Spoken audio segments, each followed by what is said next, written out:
എഴുതിയ സുവിശേഷത്തിൽ നിന്നുള്ള വായന. 16-ാം അധ്യായം. യേശുവിൻ്റെ പുനരുത്ഥാനം. സാബത്ത് കഴിഞ്ഞപ്പോൾ മഗ്ദലന മറിയവും യാക്കോബിന്റെ അമ്മയായ മറിയവും സലോമിയും അവനെ അഭിഷേകം ചെയ്യുന്നതിനു വേണ്ടി സുഗന്ധദ്രവ്യങ്ങൾ വാങ്ങി. ആഴ്ചയുടെ ആദ്യ ദിവസം അതിരാവിലെ സൂര്യൻ ഉദിച്ചപ്പോൾ തന്നെ അവർ ശവകുടീരത്തിങ്കിലേക്ക് പോയി.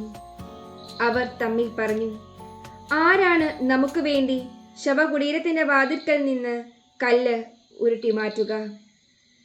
എന്നാൽ അവർ നോക്കിയപ്പോൾ ആ കല്ല് ഉരുട്ടി മാറ്റിയിരിക്കുന്നു. അത് വളരെ വലുതായിരുന്നു താനും.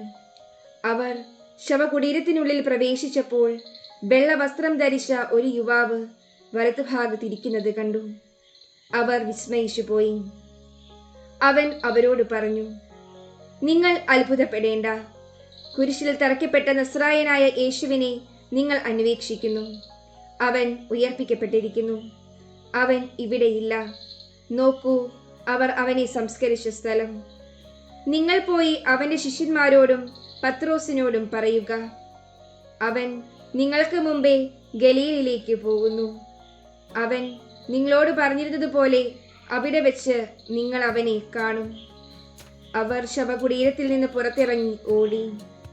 എന്തെന്നാൽ അവർ പേടിച്ച് വിറയ്ക്കുകയും ആശ്ചര്യപ്പെടുകയും ചെയ്തിരുന്നു. അവർ ആരോടും ഒന്നും പറഞ്ഞില്ല. അവർ അത്യന്തം ഭയപ്പെട്ടിരുന്നു. ശിഷ്യർക്ക് പ്രത്യക്ഷപ്പെടുന്നു. ആഴ്ചയുടെ 1-ാം ദിവസം രാവിലെ ഉയർത്തെഴുന്നേറ്റതിനു ശേഷം യേശു ആദ്യം മഗ്ദലന മറിയത്തിന് പ്രത്യക്ഷപ്പെട്ടു. ഇവളിൽ നിന്നാണ് അവൻ 7 പിശാചുക്കളെ പുറത്താക്കിയത്. അവൾ ചെന്ന് അവനോടുകൂടെ ഉണ്ടായിരുന്നവരെ വിവരമറിയിച്ചു. അവർ ദുഃഖത്തിലാണ്ട് വിലപിച്ചിരിക്കുകയായിരുന്നു. അവൻ ജീവിച്ചിരിക്കുന്നു എന്നും അവൾക്ക് കാണപ്പെട്ടു എന്നും കേട്ടപ്പോൾ അവർ വിശ്വസിച്ചില്ല. ഇതിനുശേഷം അവരിൽ 2 പേർ ഗ്രാമത്തിലേക്ക് നടന്നു പോകുമ്പോൾ അവൻ വേറൊരു രൂപത്തിൽ അവർക്ക് പ്രത്യക്ഷപ്പെട്ടു. അവർ പോയി ബാക്കിയുള്ളവരെ വിവരമറിയിച്ചു. അവരെയും അവർ വിശ്വസിച്ചില്ല.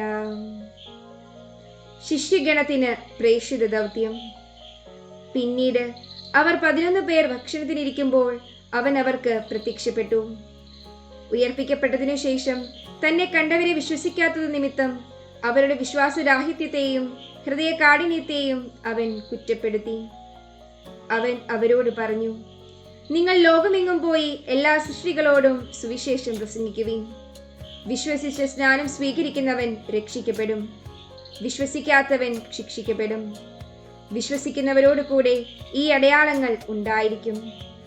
അവർ എൻ്റെ നാമത്തിൽ പിശാചുക്കളെ ബഹിഷ്കരിക്കും, പുതിയ ഭാഷകൾ സംസാരിക്കും, അവർ സർപ്പങ്ങളെ കയ്യിലെടുക്കും, മാരകമായ എന്തു കുടിച്ചാലും അത് അവരെ ഉപദ്രവിക്കുകയില്ല.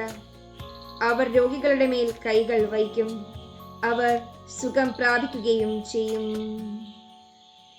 യേശുവിൻ്റെ സ്വർഗാരോഹണം. കർത്താവായ യേശു അവരോട് സംസാരിച്ചതിനു ശേഷം സ്വർഗത്തിലേക്ക് സംവഹിക്കപ്പെട്ടു. അവൻ ദൈവത്തിൻ്റെ വലത്തുഭാഗത്ത് ഉപവിഷ്ടനായി. അവർ എല്ലായിടത്തും പോയി പ്രസംഗിച്ചു. കർത്താവ് അവരോട് കൂടെ പ്രവർത്തിക്കുകയും അടയാളങ്ങൾ കൊണ്ട് വചനം സ്ഥിരീകരിക്കുകയും ചെയ്തിരുന്നു.